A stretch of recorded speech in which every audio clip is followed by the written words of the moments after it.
Pembangunan rumah-rumah, gedung-gedung, ataupun bangunan-bangunan apapun. Biasanya selalu kan ada yang disebut upacara peletakan batu pertama. Dan dalam upacara itu pasti dalam keadaan yang sakral, yang suci, dan didaraskan doa-doa. Istilahnya selamatan, supaya semua proses pembangunannya selamat. Nah, setelah rumahnya jadi, gedungnya jadi, kantornya jadi, biasanya kita umat Katolik melakukan upacara yang disebut dengan misa pemberkatan. Misa pemberkatan rumah, misa pemberkatan kantor, misa pemberkatan ruang usaha, atau bahkan misa pemberkatan ruang-ruang yang lebih kecil yang menjadi pusat kehidupan atau karya kita.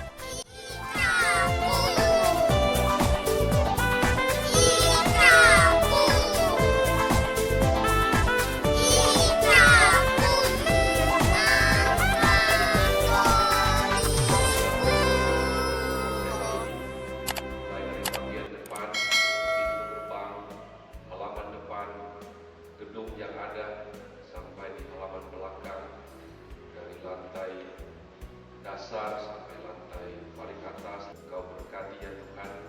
Pemberkatan rumah dan kantor termasuk ibadah sakramentali. Hal ini dipakai untuk membedakan dari 7 sakramen gereja.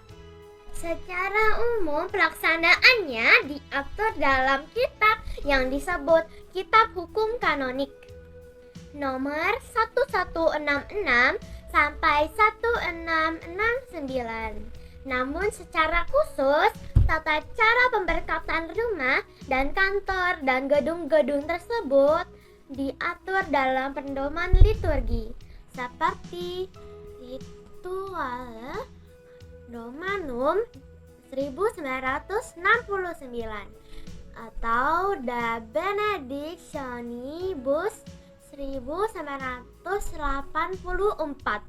Pemberkatan rumah merupakan tradisi Katolik yang sangat dianjurkan. Tradisi ini dapat dirunut ke mandat Kristus sendiri yang dengan inkarnasinya tinggal di tengah kita dan memberkati seluruh aspek kehidupan manusia. Yesus memerintahkan para muridnya untuk masuk rumah dan memberi salam kepada setiap rumah yang mereka kunjungi. Dengan demikian mereka membawa damai Allah sendiri ke dalam rumah itu. Yesus sendiri suka mengunjungi rumah. Semua yang menyambutnya merasa terberkati. Zakheus menyambut Yesus dalam rumahnya sedemikian gembiranya, sehingga dia dengan tulus hati mau bertobat.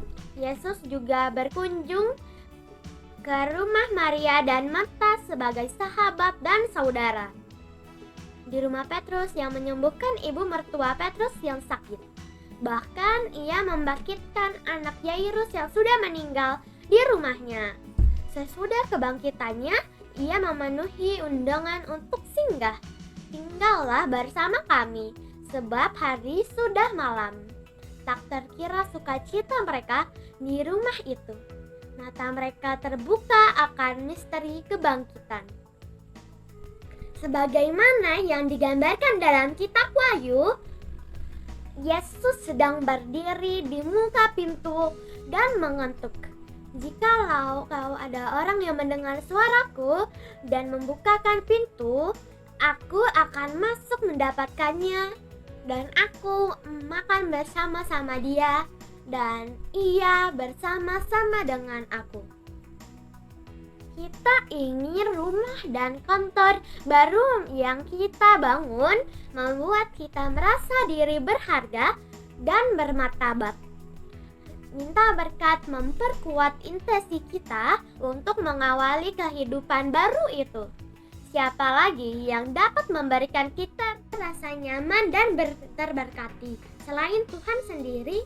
Setiap rumah dibangun oleh seseorang ahli bangunan, tetapi ahli bangunan segala sesuatu ialah Allah. Pemberkatan rumah dan kantor dan bangunan-bangunan lainnya ditunjukkan pada dua hal utama. 1.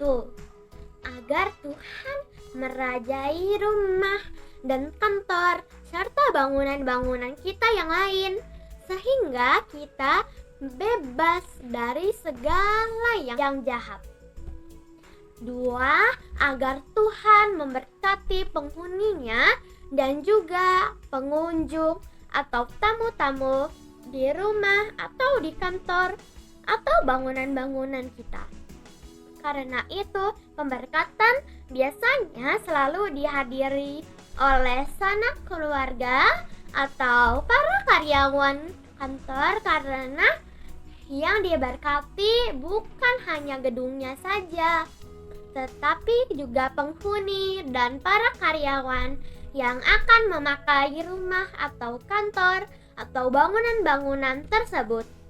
Maka biasanya pada pemberkatan tersebut diundanglah kenalan-kenalan untuk mendukung doa-doa kita.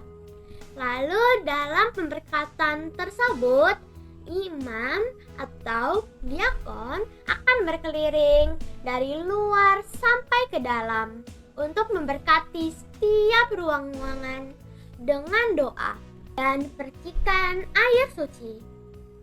Kita percaya Tuhan sendiri yang akan menjaga dan memberkati kita. Oh iya, pemberkatan rumah bahkan sudah menjadi tradisi loh di wilayah Italia. Di setiap tahun mereka melakukan upacara pemberkatan rumah yang diberkati oleh imam dan menjadi suatu atau acara pesta keluarga yang biasanya juga digabungkan dengan perayaan Ekaristi dalam keluarga tersebut loh. Bagus ya.